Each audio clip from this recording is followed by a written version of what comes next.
Hi, Greg Burgundy is on vacation this week. I'm Veronica Corningstone. Sparky, are you playing on the deck again? No! Sorry about that. I don't know who let the kids in. Sparky. As you can tell, we have a guest this week. He's actually not going to be on the set tonight with us, but we'll be having some really cool... Yeah, take your toys away. We're going to be having some cool videos that we're going to record with Sparky. For those of you that don't know Sparky, he's from Texas. He creates, I would say, next-level videos using his drones and then ground cameras. He flies all over the place, especially at airports, in Class Bravo airspace, at big airports.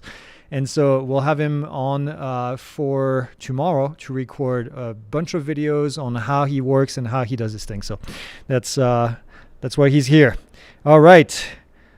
Let's say hi to everyone. For those of you that are not familiar, this is the live Q&A. We do this every Friday, every Monday. We do that on Friday as well in the community. But we answer all your drone questions. So if you have questions, put them in the comments. Jason is behind the scene over there, filtering through all the questions. And then we have Ethan back here doing the camera switching and the peanut gallery along with Ben. And then Bo is zooming really far on his screen over there. All right. What's new? We've been busy. It's been busy with the new building. They're working on it. I don't want to bore you with the details, but things are moving along. And then we have some cool content coming out. Hopefully we have a new course with radio communication coming out on the airplane side, not on the drone side. We released 2 new courses. We got a new video out this morning with Search and Rescue and Cal Nordforce from Utah. If you haven't seen the public safety search and rescue course just yet, make sure that you go and take a look at that in the course. And then, he basically gave us a quick lesson on how to find people in the hills here in Arizona. And then I'm sure there will be a bunch of questions about the drone China ban shenanigans, so we'll talk about that. There's not much of an update since Friday, but I'll talk about what I can talk about and answer some of your questions. I know there's quite a bit of confusion, so I want to make sure that we clear up some of these topics that I've seen online that are not necessarily true. So let's say hi to everybody on the chat. We have a lot of people. Holy smokes, a lot of folks here. T. Carl, Thorold Inspired, here every week. We have Fernando, Flight Media, John Jackson, James Milagrosa. We have, let's see who else. Rick is here. Northern Drone Guy is here. Curtis Warren here every week as well. James, I said James already. Gordon Jenkins is here. After-Res Media also here quite a bit. Sergio, I think I said Sergio already. Casco Cat Community. Say that 3 times. Oh, from Casco Viejo, Panama. Panama is in the country Panama. That's cool. Did a little bit of work in Panama for the university I used to work with. Love the country, beautiful country. We have Fire Chief, Thirsty Day Jeff, 30 30-day Jeff, I'm sorry. Not thirsty. Although I'm sure he's thirsty as well. But JC Video, Richard Hooker. Gee, I can speak tonight. Hike and Fly, Gina Mary Photography. A lot of folks that I see every week. Thank you all for being here every week to listen, to ask questions, to do whatever it is that you do in the comments. We have Vic. Vic is here. Vic and I have been talking quite a bit this week again about this drone ban. So any information we can share, we'll be doing in here. We have Sparky Video Productions in the chat and in real life at the same time. You can yell your questions now. It's like live studio audience. Hey, get a seat, get comfortable. And if you have questions for Sparky, put them in the chat and then we can answer them as well. But I know there's probably going to be a lot of questions about the Chinese thing. So, all right, let's get to the first question, I think. Why didn't the Mini 3 Pro get the same update to disable remote ID while using the smaller battery? I don't have an official word on the reason why, but here's my guess. My guess is that because there is a Mini 3 non-Pro, DJI decided that people that bought the non-Pro version were recreational pilots, while the ones that bought the Pro version are probably more on the professional side. So they decided to keep it separated between two models. Now you're going to say, what about the DJI 4, the Mini 4 Pro? Well, there's no DJI Mini 4 non-Pro, so they decided that anybody who's buying a 4 Pro is basically a recreational pilot. Now again, this is me making this up by using some kind of stretched logic. I don't know if that's the case, but it is what it is. When DJI does get banned, hey, we don't know that yet, which most likely will due to the larger bill, blah, blah, blah. Will our DJI product require FCC approval, no longer able to be in use?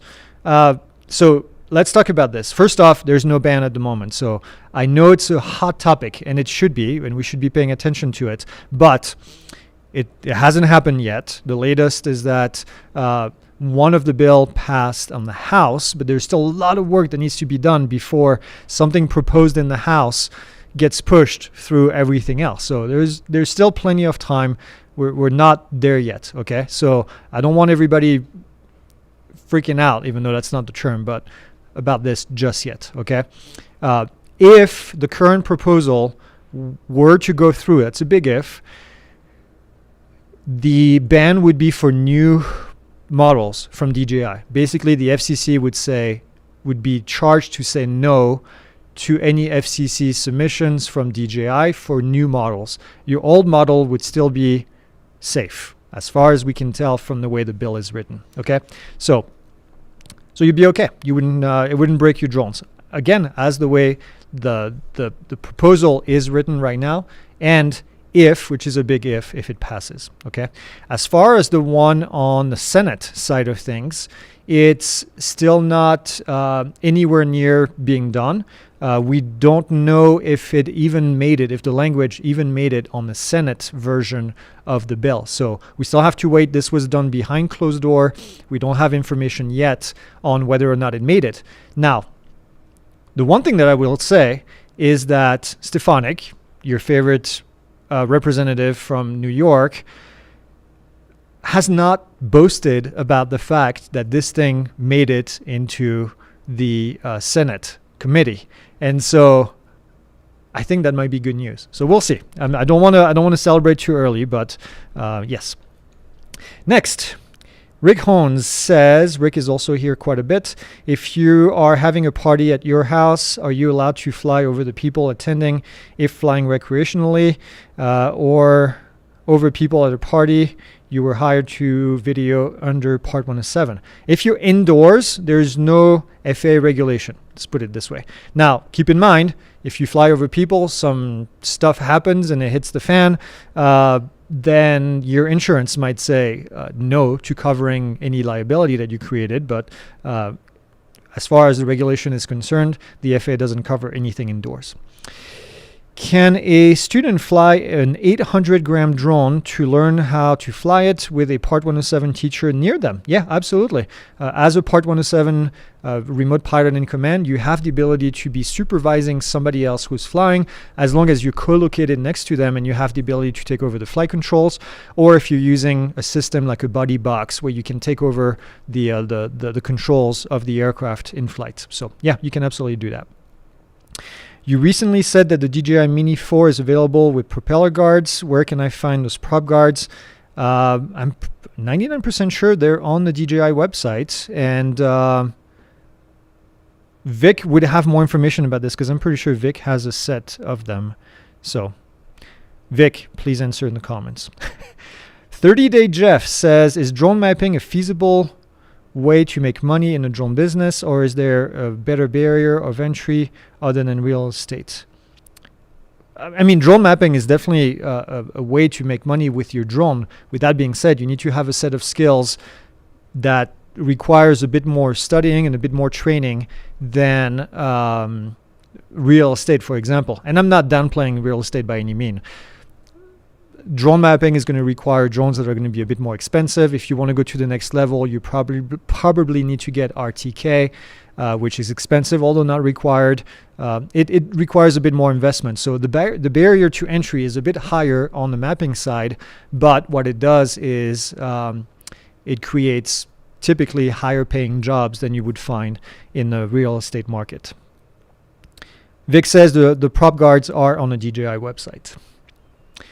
Jim says, I live near a stadium with frequent TFRs. Where exactly does the FAA measure from on the stadium property, the 3 statute miles TFR?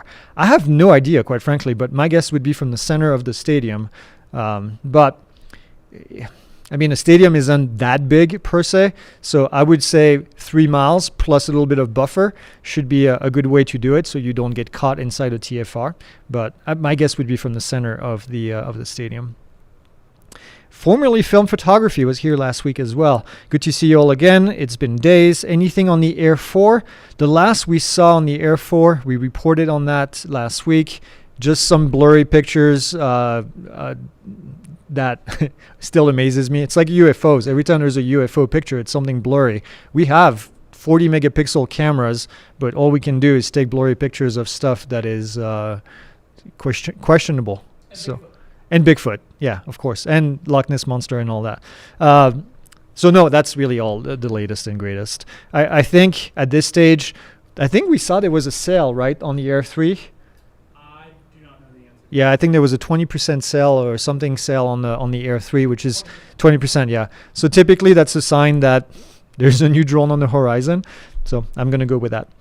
Flying a drone on the road in the country and came across a stop sign in our flight path at 10 feet AGL.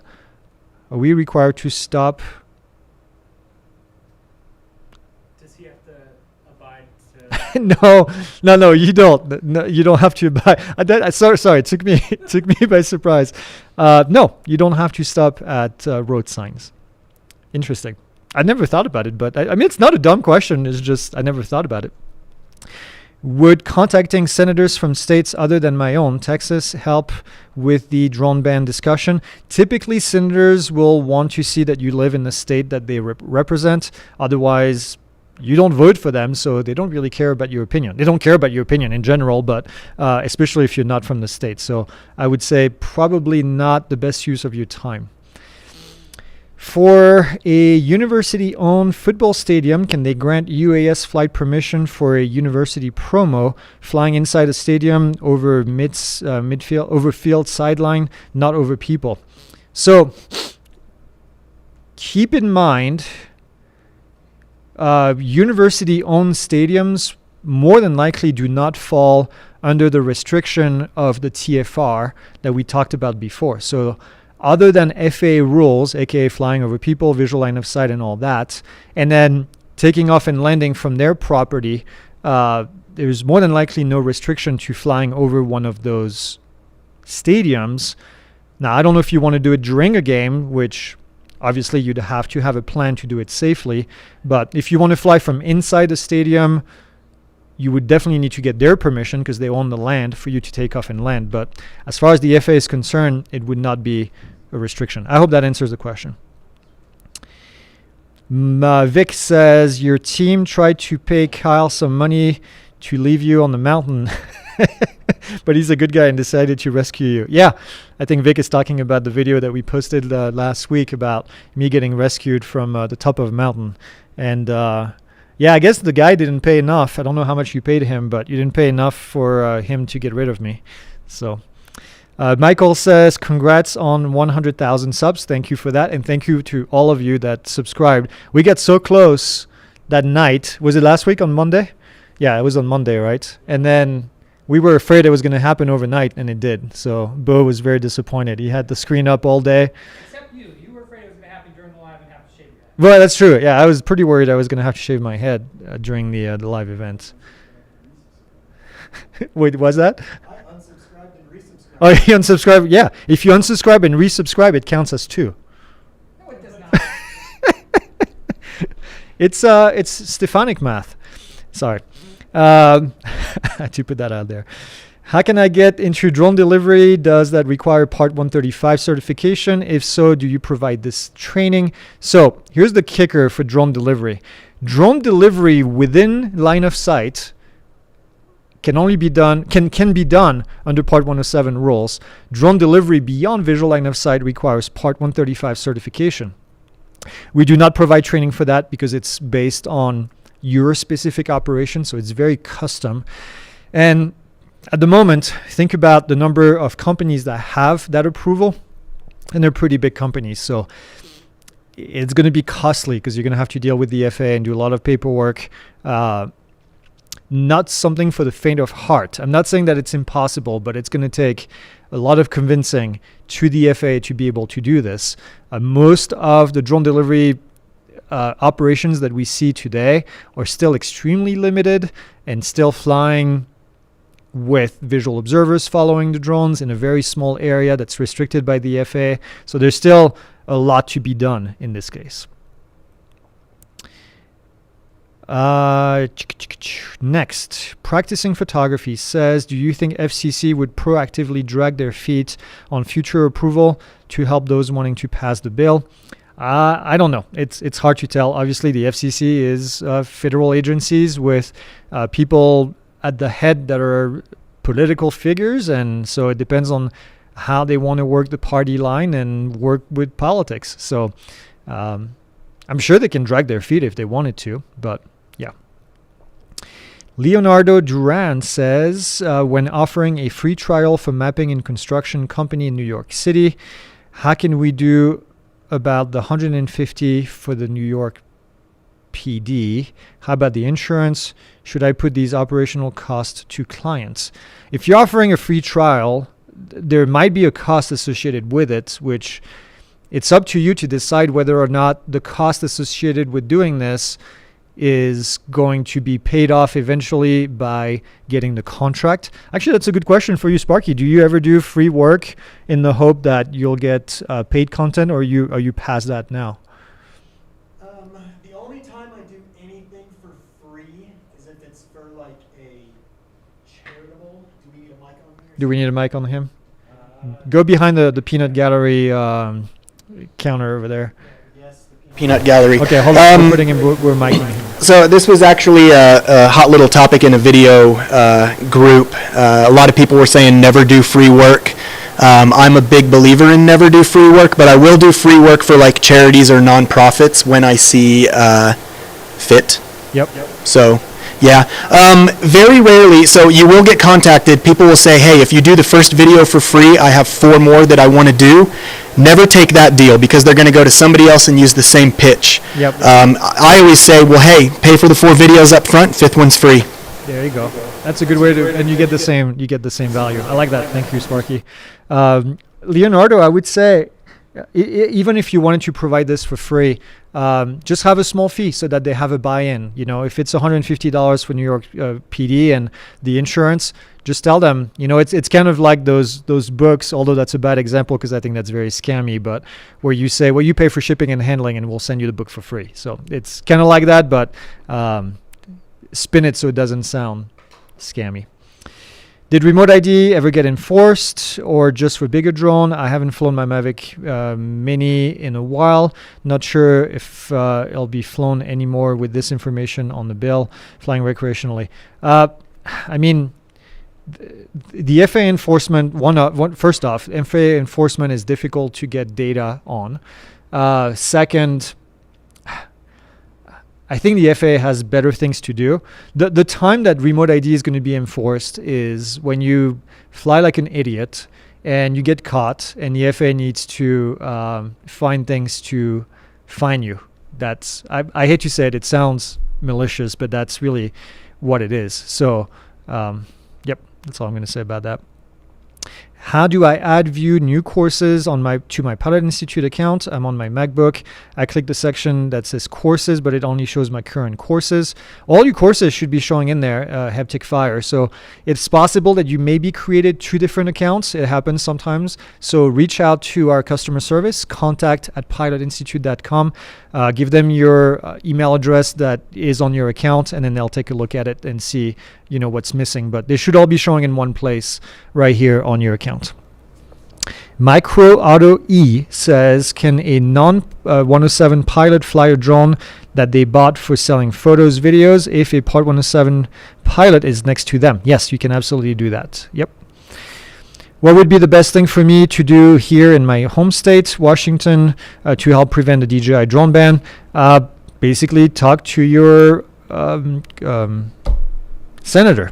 Senators, if it's that bill that we're trying to push right now is in a Senate committee, so we want to make sure that those senators, when they see that bill, they remember that you told them, hey, this is a horrible bill, it's going to kill my business or whatever it is.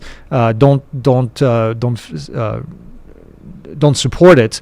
You can talk to your representatives as well because, they're in the House, right? So it's good to have both sides. Use the Drone Advocacy Alliance, DAA, droneadvocacyalliance.com to go and submit and reach your closest representative. I completed the Part 107 and have my FAA certification. During the course, weather and wind conditions were covered, but not microburst. Are they too rare to worry about? I'm pretty sure we covered microburst in the course. They're not too rare. They're just very difficult to pinpoint until they happen. So it's a difficult thing. I have an animation in the course that talks about the microburst, and once it hits you and then makes you descend, lower with the headwind and all that. So no question. Just wanted to say thank you, Greg. Passed my 107 today. Outstanding. Could not have done it without the course. The course works. Well, thank you, Don. Appreciate that. Glad we could help. That's always, I love to say that to people. Glad we could help you. Sub 250 FPV drone. Do you need to get authorization in an authorization zone? I assume yes. Yes. Any drone, any size, any weight needs to have authorization to fly in a lens approved area. Star Performers says, if 30,000 people were watching Godzilla, would a TFR be in place around the area? Now we're talking about real questions. I mean, if Godzilla was around, I would expect there'd be a lot of helicopters flying around, so you probably wouldn't want to fly your drone. I would say fly it like 100 feet above the ground, 7x on a Mavic Pro, and then just get the footage from a distance. And then you can even do that recreationally. You're just flying for fun, and then Godzilla happens. You get footage, you can even sell it. That's what I would do. Carolina Aerial Visuals says, what's the status on mapping orthomosaic in North Carolina? Is it final? We can no longer do any of that without having a survey license. That's the latest that we saw from the judge. I know they're taking it to appeal. So I'm not going to lie. I don't know if it was updated in the Carolina regulation.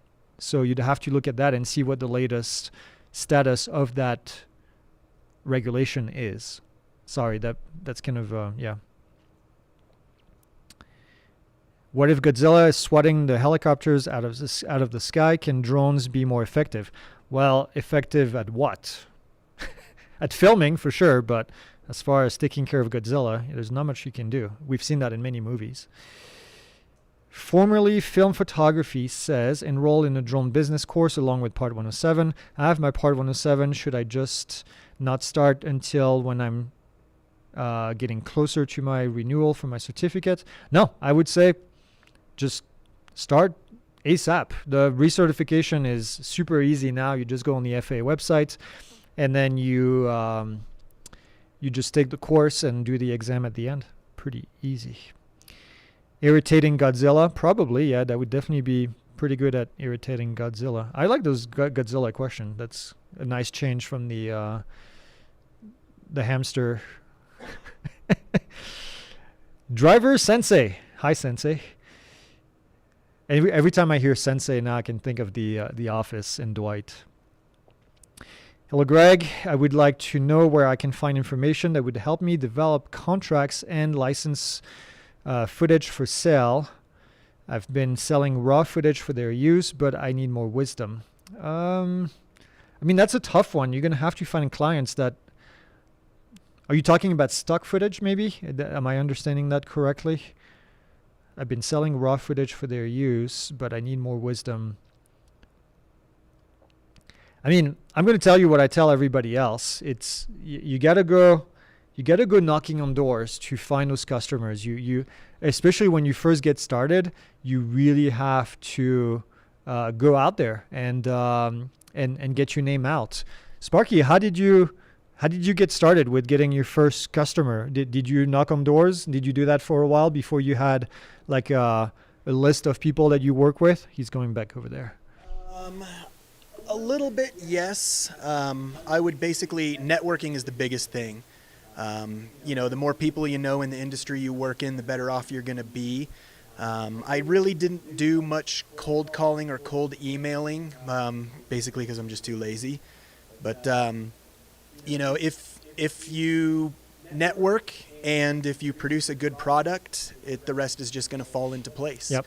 You just gotta get started. Is this the raw footage question also? Yes. So I know there are a lot of sites that sell like raw stock footage. Pond 5 is a big one. And if you basically, go down that rabbit hole on Google, you can find a lot of sites where they'll do it and they basically handle all the legal stuff for you. I personally, I get contacted all the time to sell footage. I don't, just because I don't want that footage getting out there, and odds are it was probably used on another project that the client hired me for. But stock footage websites, there are a lot of them out there, and they're easy. You just upload your footage and then it just turns into mailbox money. It could be $10 a month, it could be $1,000 a month or more. So can I go back to Angry Birds now? Okay, cool. You're not paying. I can see you putting comments in there. Funny guy. So as long as I'm following FAA rules and Part 107 guidelines, even though I'm only recreational pilot and not flying like an ass, I'm okay. No. So you cannot follow Part 107 rules without having a remote pilot certificate. If you're flying recreationally, you need to follow the recreational rules, which are under 49 USC 44809. And that's the only way you can fly. So you cannot follow Part 107 guidelines. But flying not like an ass, to quote you, is always a good idea, regardless of Part 107 or recreational. Sparky says, your shoe is untied. Joke's on you because I use Velcro.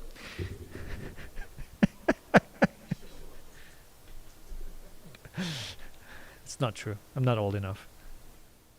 Or young enough. Yeah, it's one of these things you can only get at the beginning of your life and at the end of your life is the Velcro. As far as the approved parachute, will you be selling them? We do not sell equipment. But you can go to AVSS. We've developed a really nice relationship with AUVSS. AUVSS. Oh, that was a bad blooper. I'm very sorry. Josh. AVSS. AUVS is the other one trying to kill the industry. AVSS does awesome parachutes. They're based in Canada. Their parachutes are made in Canada, assembled in Canada, all Canadian thing. So they're good people. And So you can buy them on their website. I'm sure they also sell them with resellers. So if you work with a reseller, you can probably get them with them. I see discussions in the chat about the FAA getting money from Part 107. The FAA gets a big $0 from Part 107 tests. All the money, the $175 that you pay to PSI, goes to PSI, minus a tiny small fraction that goes to the testing centers that provide the service on behalf of PSI. So if you want to be mad at $175, you be mad at PSI. The FAA does not get a single dollars from any of this. Realistically, how much is one worth with a Part 107? I mean, that's a tough question. Part 107 does not make you. It's kind of like saying how much is one worth with a CDL license? Well, a commercial driver's license. It's not really. It's a required certification in order to do the job. That's really what it's worth. So it doesn't make someone good at filming videos, at getting data from the drone. All it means is that they know how to operate within the rules of the FAA. So that's the worth right here that you attach to the certification.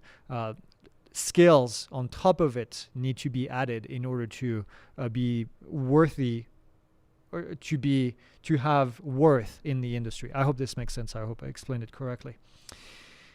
Hello from Florida. If I were to have a DJI mini drone and there were no people around, could I fly on the beach? Yeah, absolutely. You can fly anywhere you want. You can also fly over roads as long as there is no moving cars on the roads. So yeah, that you're going to fly over.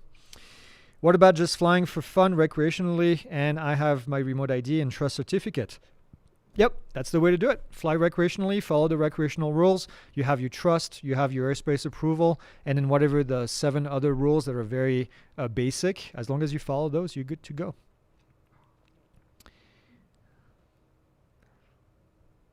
Next, what about, no, I just answered that. Can I use the Mavic 3T to take multispectral with add-on lenses, and do they make them? No, they don't. Thermal is a very specific technology, and there's no such thing as adding on. You're better off to zoom in and post to look at that data, but keep in mind, thermal sensors are limited in number of pixels. We just saw the first, well, not the first, but on a drone, one of the first 1024 pixel sensor, which was really a big deal. So typically they're much smaller than that. I wonder if Enzo Robotics will sell consumer drones. That's a question we asked Randall during our time that we had with him, interviewing him on Pixel Drone Show. If you haven't watched that, click right. No, you can't say that. If you haven't watched that, go and find it on the Pixel Drone Show page. But the he's not super interested in doing consumer drone because they're still a very small company, and right now they're focusing on one model to make sure that that model works, and then I'm sure eventually they'll potentially do more, but right now it's a small company focusing on trying to do a good job at just that. Next up, it was my understanding that it is illegal to fly over highways. Is that not the case, and was that ever the case? No, it's not. The FAA does not prohibit flying over a road. They prohibit flying over people inside of moving vehicles. So cars just happen to be moving vehicles with people inside, but the same is true for a ferry boat, for whatever else you want to think of, a bike or something. So the road in itself is not the issue.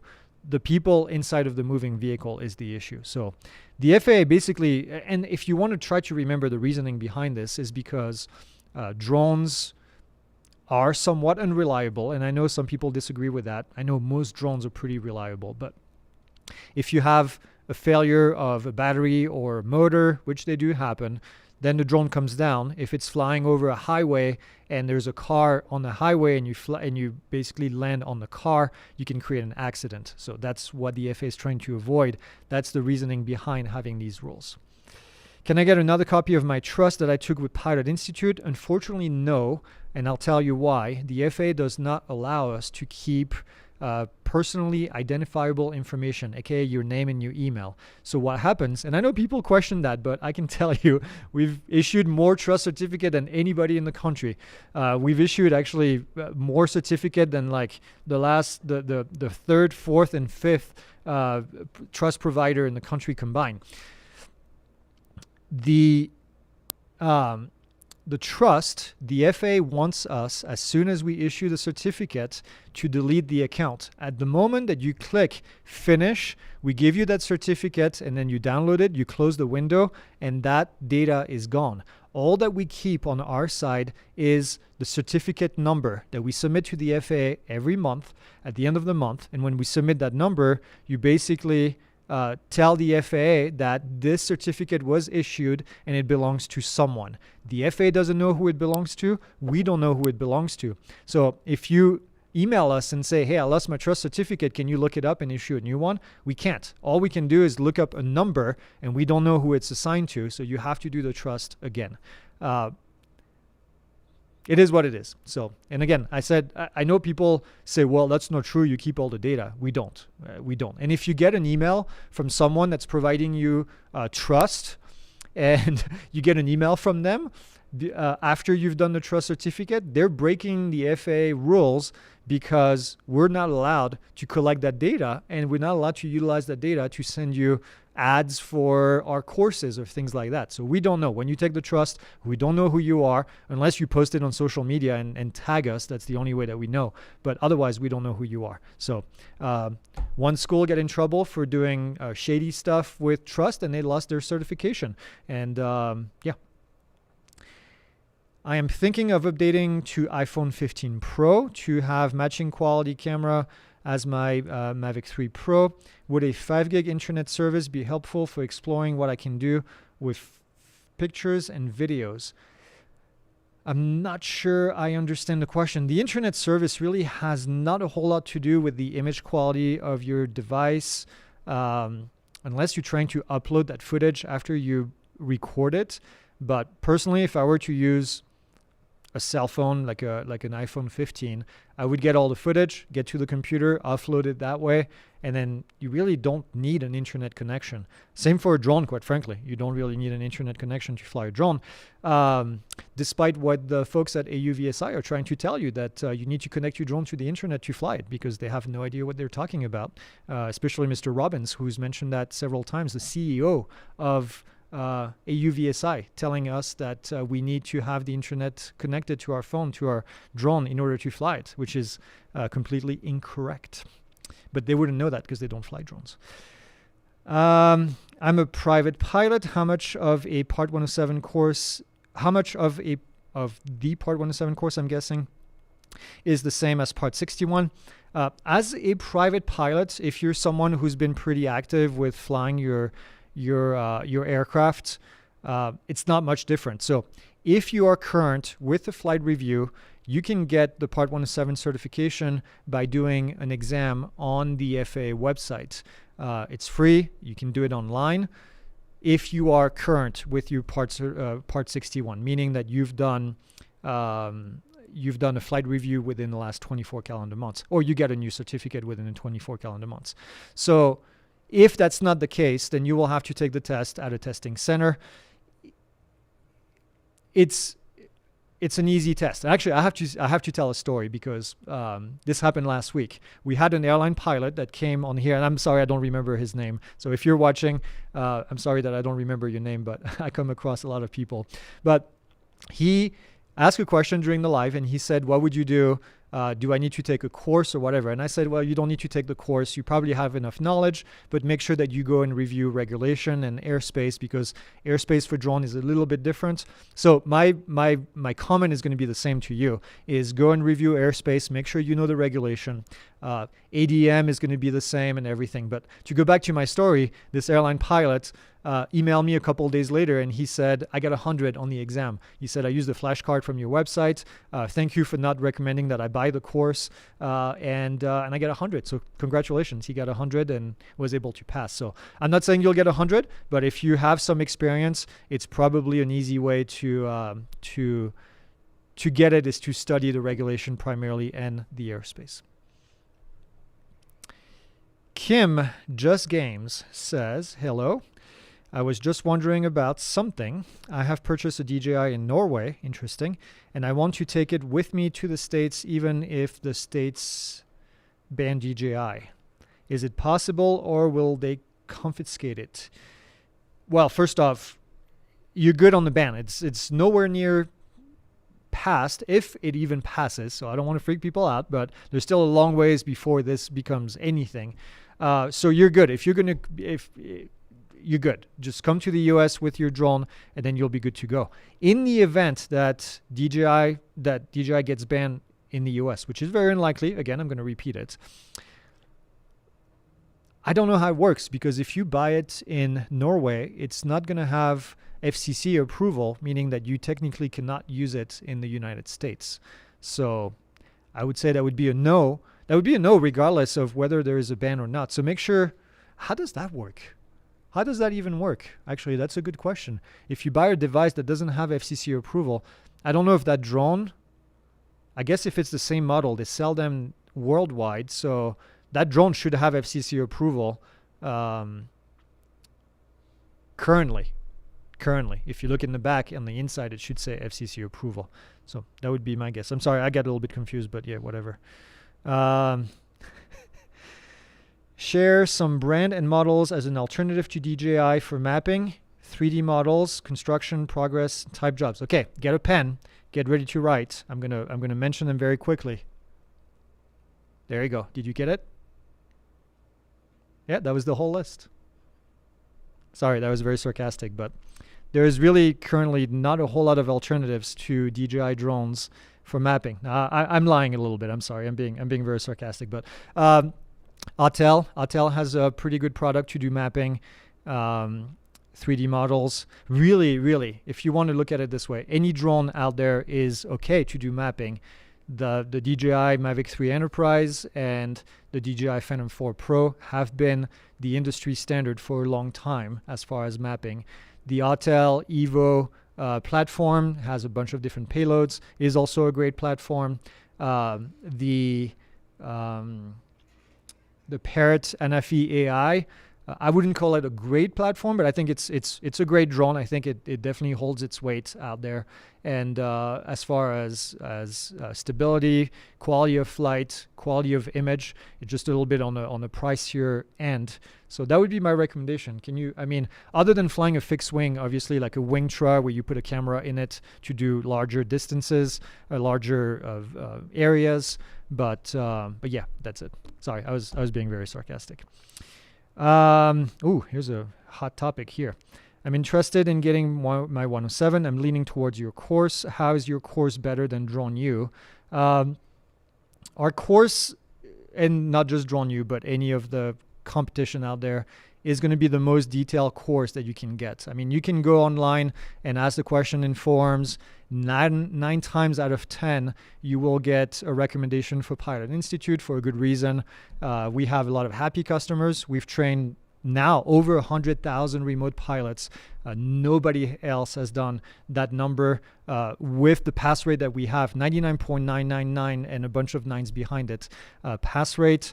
And then as far as the 1 out of 10 that is not recommended to be Pilot Institute, it's usually another company which is not Drone U. So that's all I'm going to say as far as the ones that are recommended out there. That's it. Also, our courses are taught by a flight instructor who's been doing this for 20 years. That has 2 degrees in aviation, master's degree and bachelor's degree. Been teaching pilots to fly airplanes and drones for a very long time, and is very familiar with all the regulation and teaching aviation. I've actually studied to be a flight instructor to teach people about aviation. Not the case with the competitor that you mentioned. Next up, 30-day Jeff says, what is the cost of your Part 107 and does that include flashcard? Yeah, the course is $159. It has flashcards. It comes with unlimited practice exams. You get 15 hours of content available lifetime. with updates. We keep the course updated. We were the first one to update the course when the new regulation came around in 2019. And then in 2021, I'm sorry. And then it comes with a flashcard. We have a flashcard app. We actually have flashcards inside of the quizzing platform as well, now that we changed the platform. It comes with a free maneuvers course, which we're the only ones that offer a free maneuvers course to help you fly your drone on the side. It's got 50 maneuvers in it, so you can learn how to do this, and from like basically taking off, moving back and coming back, all the way to having like 5 different movements on the controller at the same time. So it's a great offering. We do update the course before the PHAC does. To be fair, the PHAC is maintained by the FAA, so it takes them a little bit of time to do updates. There was supposed to be an update, but let's talk about the PHAC because this was funny. So the PHAC is the Pilot Handbook of Aeronautical Knowledge, which is a document that's been around for the best part of 20 years. I think when I started my flight training is when they released the first version of the PHAC. So I've seen all of them since they started using that book, which is a great resource that has everything combined in one place, published by the FAA. So they do updates every once in a while, typically every like 3 or 4 years. And then we were due for a new update in 2023, which we got, but it was a really minor update. And in the book, in the PHAC, at the end of it or at the beginning of it, they said there will be a major update done in June of 2024, which is now, right? This is like this month. So I emailed the FAA office in charge of this, and I said, hey, I hear that there's going to be an update. It was published in here. Can you tell me more about when the update is going to come out and all that? They said, well, the update is going to be in 2015, and I think at the end of, I don't even remember the month, but at the end of 2015, I think is when the update is supposed to be for the PHAC.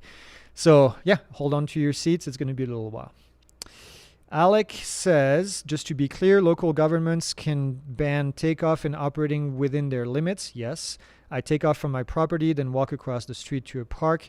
Is it takeoff or operation? So local government can ban operation from the land that they control, that they own. So they cannot control what you do on your land. The FAA can control the airspace above your house. So if you live near an airport, they can basically say, no, you can't fly here because there's an airspace restriction. The local government can say you cannot fly in park XYZ because we prohibit operation to and from the park. But if you're taking off from public land or private land outside of the park and you want to fly over the park, as long as there is no airspace limitation, as long as you maintain visual line of sight, as long as you follow all the FAA regulation, there's really nothing that they can do. So I have to take the recurrent training for my Part 107 soon. Is the test basically an overview of the regulation and rules? Is it possible to fail the test? You cannot fail the recurrent test. It's done online. You're going to have an exam at the end. It takes about 2 hours to go through the training if you do it correctly. You go to the test, you read out about, you get to the test, you answer the questions. They're going to tell you which one you missed, and then you'll be able to correct them. It's called Corrected to 100. It's something that the FAA has done for years. And then you'll get your certificate. So you cannot fail that test. Do you think it would be a good idea to buy a Mavic now? I'm up, excuse me. I'm up to 2 drones, and I think eventually I still want a professional grade one. Yeah, absolutely. I don't think at this stage there's much risk in getting a DJI drone. Yep. Is there a reward program in place for referrals? I'm not sure what that means. Tell me more, Teabag. Oh, for referring the course. We do have a referral program for people that have channels, YouTube channels and social media channels. So if that's your case, you can reach out. Who is DJI no longer syncing flight logs? Do you think that would help the CCP Act no longer be valid? Or I think you mean why. Why is DJI no longer syncing flight logs? Depends on who you ask. I'm going to go with the non-tinfoil hat answer. I my guess is that DJI finally said, hey, you know what? You keep accusing us of stealing the data. We're just going to get rid of it and show you that we don't care. And there you go. So now you can no longer sync your flight logs because there you go. They don't have your data anymore. Supposedly they were stealing your data and giving it to the Chinese government. So now they can no longer say that, which, by the way, they're only doing in the United States because interestingly, the rest of the world is not paranoid about DJI, and they don't have a Stefanik on staff and a Skydio and an AUVSI to create regulation to take away your drones. Can you clarify sparsely populated area, not sparky populated area? Is that a population metric? Well, yeah, it's one of these questions that the FAA has never really answered. So the FAA, in all their wisdom, every once in a while, they create these very vague definitions of what things are. Sparsely populated area, or when you fly over people, they have these, I can't remember the name top of my head right now, where there is a large amount of people. Well, they don't define these with a specific number that says, well, if there is one person for every square mile, then it's sparsely populated. So we always said in aviation, in the airplane world, that if there is one person or one house or one building, then it's sparsely populated. Again, what it takes really is to get to court for a court to rule on what sparsely populated area. So I think there's a few cases, although I haven't looked at them in a while, but the reason I think we say if there is a house, if there's a building or whatever, then it's sparsely populated, I think that comes from that. What's the difference between a jurisdictional versus blanket COA for public safety? Oh, crap. What is the difference? Jurisdictional versus blanket. David, I'm not going to lie. It's been a while since I've looked at the COA information, but I'll tell you what. We have a free course on the Pilot Institute website that tells you about COAs, and Jason is going to come in, I'm sure, and tell me. One is class golf only, one is controlled airspace. Jurisdictional is controlled airspace, and then blanket is all class golf. Okay, there you go. Jason has the answer. But go take the course.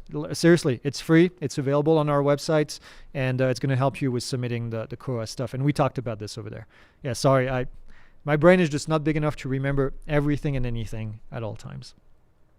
How many drones do you have at Pilot Institute? Jason would tell you because he's the one that maintains our FAA drone zone. It's a lot. It's in the 20s. We have quite a few back there. It's more than 20, I can tell you that for sure. Vyong says, when I try to submit, how many? 36. There you go. It's more than 20. I told you. It's more than 20. It's less than 50. 36. Holy crap. We have 36 drones. Damn. That's a lot. When I tried to submit my drone photo for June photo yesterday, my screen never changed to "you're all set." Because of that, I missed the contest. Do you know the reason for that problem? I do not. And I don't think we can submit anymore. The good news is there will be more contests every month. So I'm sure you'll be able to submit it again back then. Pew pew. Next, practicing photography says, how would DJI Care work since they don't have logs? That's a great question. Would we just send the problem flights?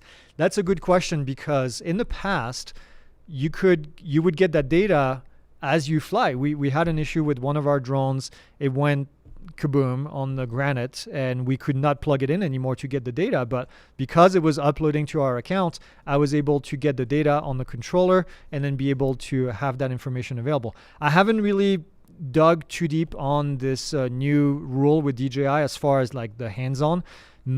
I don't know if the track and the data is still being uploaded to the controller, but it's just not uploaded to the cloud.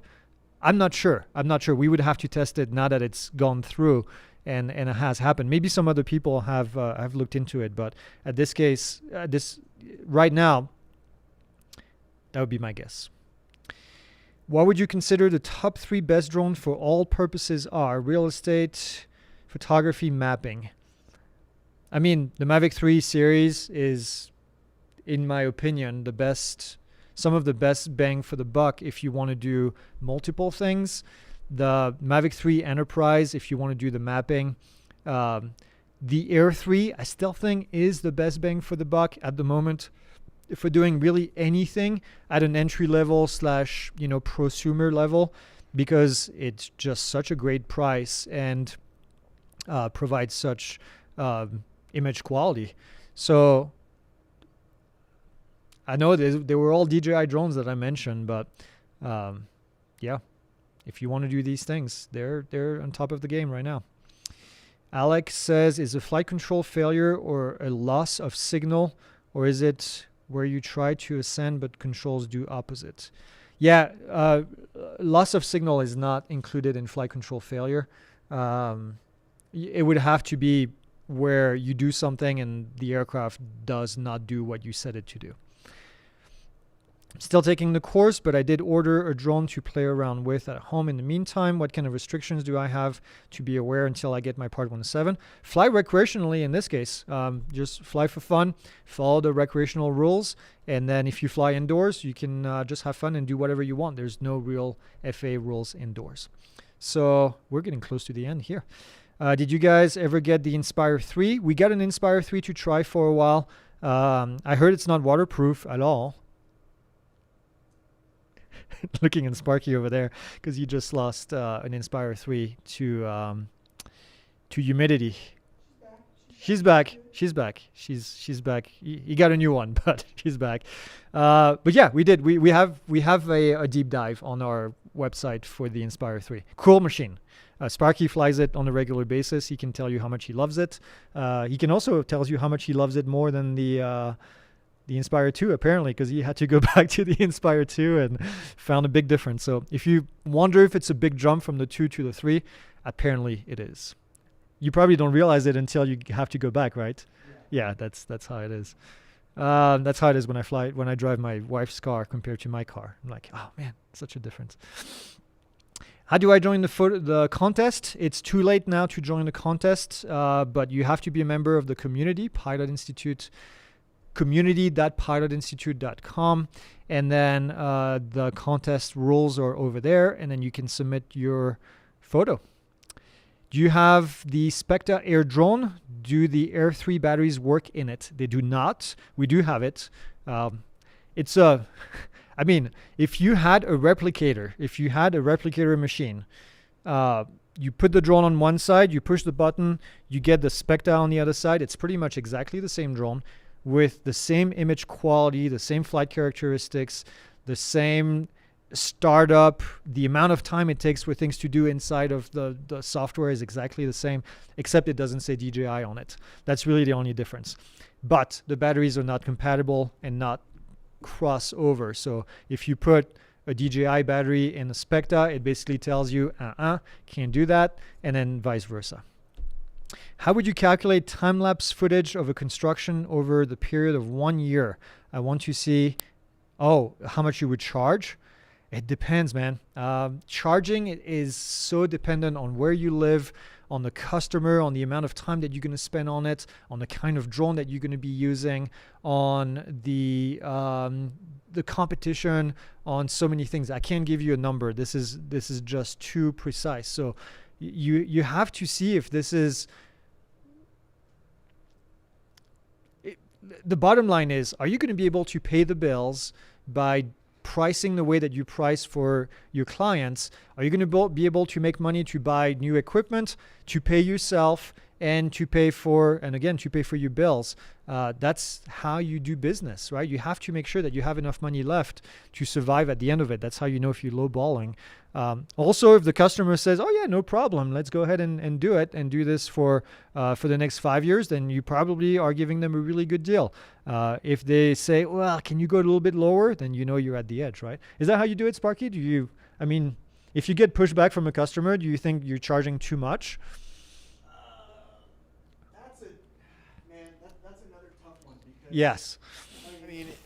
I get a lot where someone will say, let's say, just to make things easy, I'll quote $1,000 for a job, and someone will turn around and say, well, XYZ over there will do it for 200. And that's a client you don't want to work with. That's somebody that they're not going to value your work. I can tell you several times I have kind of been and worked for those clients in the beginning, and it's always been a nightmare. And then the other thing too, yes, if you are doing a long-term contract, I actually did a construction progress mapping for 5 years on a Facebook data center site. So I definitely give them a considerable deal. But you also got to think that that's weekly income. That's just, everything was set up. The flights were set up. The ground control was set up. I just showed up, loaded in the flight path, hit go, and then uploaded the data, and they would process it. So for me, it was pretty easy money. We done? Yo, that's a great Angry answer. Birds? Okay, back to Angry Birds. So yeah, that's your answer. What are your thoughts on the Mavic Mini series, the original Mini? If you're asking about the original Mini, I would say that's past. That was a Wi-Fi connection, not the greatest. The Mavic 3 and the Mavic 4, I think, are great drones that I would take on a trip for personal use any day of the week. The Mini 4, I think, is a great platform, even as an entry-level drone for commercial work. So, yeah. How well do drones work inside? Oh, it depends on the drone. You have to think about a couple things. If you have a drone that has a GPS chip in it, that's going to get GPS information. Then you have to think about if you're indoors and you don't have a signal, and if all of a sudden it gets a signal, a GPS signal, it might get very confused. If you lose signal when you're inside, not GPS, but from the remote controller, if you lose signal when you're inside and then the RTH is set to go back to the home point, it might go and fly through the ceiling. So you have to do a couple things to your drone. First off, I would recommend that if you lose signal, there's a way to do settings, at least in DJI drones and Autel, that if you lose signal, the behavior for losing signal is to hover. That way, if something happens, then the drone is just going to stay right there. And then watch for your obstacle avoidance sensors. They might be too much indoors if you're flying in a very tight area. And then I would say be careful with propellers. If you're flying indoors, fly with prop guards. It's going to save you potentially a lot of damage. So that's what I would say. But otherwise, yeah, most drones will do okay. I got a warning from a ranger for flying in a park. I didn't know I was flying in park limits and saw no sign or park infrastructure. Do you have any advice on determining a place where I can where it's legal to fly? Couple things you can do. Use Aloft Airware, which is an app that we partner with Aloft to create to help you find if it's legal to fly in a specific area. Now, in this case, it would not be an FAA restriction. It would be a local restriction, which may or may not show up in the app. And then as far as finding places to fly, we have a wiki page that you can fly on our website, and wiki.pilotinstitute.com, if I remember correctly. And on the wiki, you'll be able to go in your state and find places where you can fly in that specific area, along with rules, state rules. It's a wiki page, which means that it's community maintained. So people submit us changes to the regulation when they find them, and then we're able to update that information on the website. So it's always kept up to date. Phew. All right, I know we're past 5, so we're going to end it right here with the last question. Flying drone for friend's wedding under Part 107, OOP is allowed with prop guards on Air 3 as long as private area has signs notifying of drone ops. No, that's a misconception that we hear a lot, and I think it has to do with the categorized drones that the FAA has. Okay, one more time, rewind. It has to do with the categorized drone regulation that the FAA published a couple of years ago, where it says that for category 3, if you're flying in an area that's enclosed and people are on notice, then you can fly over them. Well, that's only if you have a categorized drone. This drone, the Air 3, does not qualify for that. So you would need to have special approval. In this case, you would need to have a waiver. It is possible to do what you want to do. You would need to have a waiver. You can now submit it as long as you have a parachute, you have a visual observer, you have prop guards on it, and you submit the waiver to the FAA, then you should be getting approval. So that would be my recommendation. Phew! All right. What else? I think that's it, huh? Thanks for watching, everyone. I know it's been, there's a lot of people that were watching today. Thanks for Sparky for being back there and taking questions on the fly. Sparky and I are going to be spending the whole day tomorrow recording some cool footage that's going to go in the community. And then we'll be posting that. I think we have an August deadline for posting all that stuff. So are you going to come in and say bye? Are you giving me the countdown? 3, 2, 1, wrap it up. So yeah, that's it. Thank you all for being here. We will be here on Friday for news update, hopefully with some information about this Senate bill, whether it's been included or not. We still don't know. And then if not, join us on Friday for the community. We'll have a happy hour. I'll be by myself. Jillian from the community is out this week. And then I don't know what we're going to do, but we'll find something fun. And then if not, we'll see you next Monday. Same time, same place. No guest this time. It's going to be boring. But yeah, that's it. Thanks for watching. See you next week or this week.